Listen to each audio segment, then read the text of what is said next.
because this is the hardest thing for freshmen to learn, but you have to learn it. You are not ever allowed to roll your eyes at a member of this teaching staff. You are not ever allowed to suck your teeth. You need to sit up. You are not ever allowed to talk back or argue. You are not allowed to yell or raise your voice, and you are not allowed to shrug your shoulders and pretend like a teacher isn't speaking to you. Instead, you say, "I'm sorry, my bad, can I have a second?" and you get yourself together. But I want to be explicitly clear with all of you, and you need to raise your body. These behaviors will not be tolerated at AIM Academy. Now, I'm saying that firmly because I want to be clear on the expectation. How many of you have struggled with this stuff before? It's hard. Hands down. And we know that. And so there are times when we're going to see that you're angry and we're going to say, "I think you need to take a minute."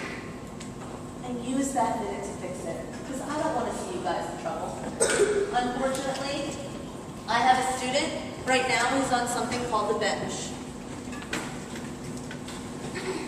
And I don't know if your teachers have it clearly laid out what the bench means, but the bench means that you are not going to be participating with our team for some time.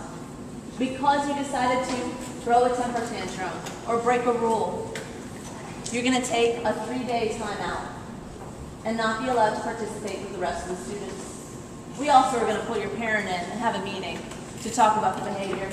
And you're going to be required to give a speech to the entire class to apologize for the behavior that you showed. A student made the mistake of disrespecting a teacher in his school. Yes, he did. And maybe it's because he hasn't gotten enough feedback about how to do it better. Maybe he didn't think about the strategy of saying, "Hey, can I have a minute? I'm upset. I need a minute to calm down." And instead, he decided to talk back. He refused to follow directions. And now he's benched. I look forward to him fixing it and rejoining our team. But for now, he's going to take a sign out. I want all of you to make sure you learn from this mistake so that I don't need to ask you to sit aside for 3 days. Fix this. Fix the behavior. And if you need our help, we'd be happy to help you. Looks like there's something to add. No. Okay. All right. There are also times when it's not that you're getting feedback from us, but you're getting feedback from your teammates. There are times in class when your teammates are going to bother you. This happens. It's a fact of life. There are times when the people I work with, we have problems and we bother each other, and we have to work it out.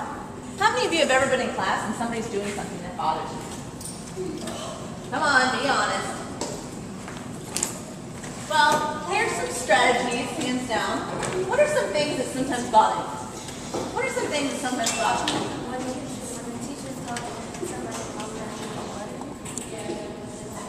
Okay, mumbling under their breath. Like when students in class are mumbling and you can't hear what the teacher's teaching. Okay, what else?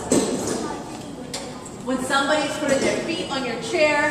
How many people have ever had that happen? It's annoying. Hands down. What else? When people make strange noises. Yes, I agree. That really annoys me. Yes, try that. Oh, yeah, or tapping pencils. That noise really gets frustrating. What else? And you want silence. And that's your workspace. And you don't feel like talking right then.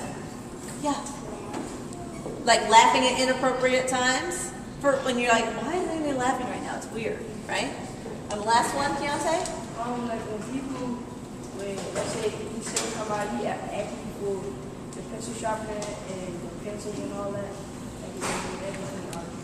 And like they're yours and you don't want to share at that time. These are all ways that sometimes we bother each other. And so we're going to practice. Did anybody say looking? Because I know other people get bothered when, somebody keeps going like this to you. I hear it all the time. He's looking at me. Will you tell him to stop looking at me? seriously, because you're like, they're telling you with their eyes like something's wrong. But You're like, do I have boogers coming out of my nose? Like, what's up? Why do you keep looking at me? Right? They keep looking at you. It makes you feel uncomfortable. And so what we need to understand as a team and a family here at Ames Academy is that sometimes we're going to do things that bother our teammates, and they need to give us feedback too. So we're going to practice giving feedback to each other as well. So people on the inside of the circle, you're going to look at the people on the outside of the circle, and you're going to make a weird noise. You're going to be like, quack, quack, quack, you know, or you're going to tap. Or just look at them and go like this. Weird look. And the people on the outside of the table, I want you to try using this first line. Hold on, I'm speaking. I'm sorry, I'm speaking. I want you to try saying, please don't do that. Yeah, would you be pulling kids? And the people that are doing it, you need to stop. You need to accept the feedback and move on. All right? So go ahead and try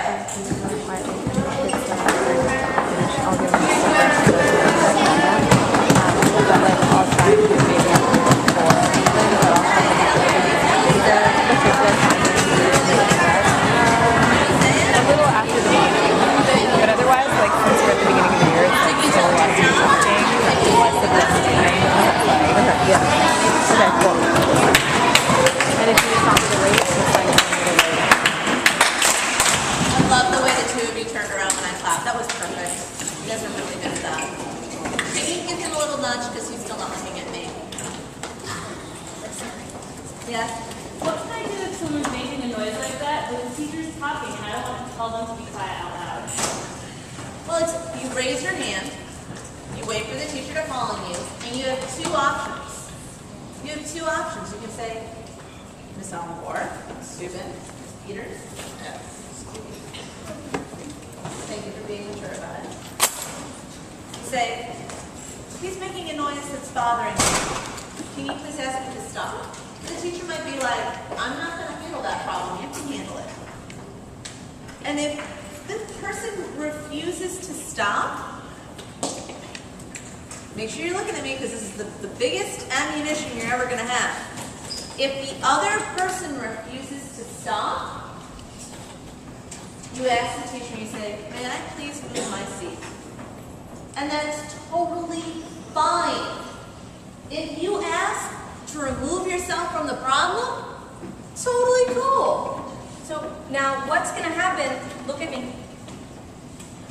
When you tell a teacher, so-and-so is cat, I'll wait.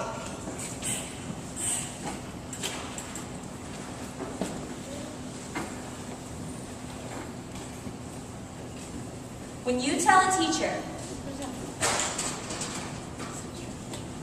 so-and-so keeps looking at me, the first question we're going to ask you is, did you tell them to stop?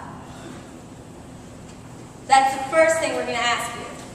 And then when you say, yes, I did, then we're going to turn to the person and say, she asked you to stop and you didn't? Why? Right? Because if a teammate asks you to stop, you accept feedback and move on. That means you stop because they asked you to stop. I'm really hoping that when a teammate asks you to stop, you accept that feedback before you need to tell a teacher. Now, when you tell the teacher, we're going to take care of it, but really, please don't do that is a powerful thing to say. So at your old school where you might have been like, stop! Or, you do that again, I'm going to get you. You don't have to do that here. We're all agreeing it's as powerful to say, don't do that. Please don't do that. You're not saying please don't do that like a little wimp, like please don't do that. No, you actually mean it. You're telling them, please don't do that. And everybody has to agree to stop. And if you don't, then people are going to start moving their seats away from you. That'll be lonely, and it's not a nice feeling that we have at this school. So let's just all agree that when somebody says, please don't do that, we will stop. It's Now, really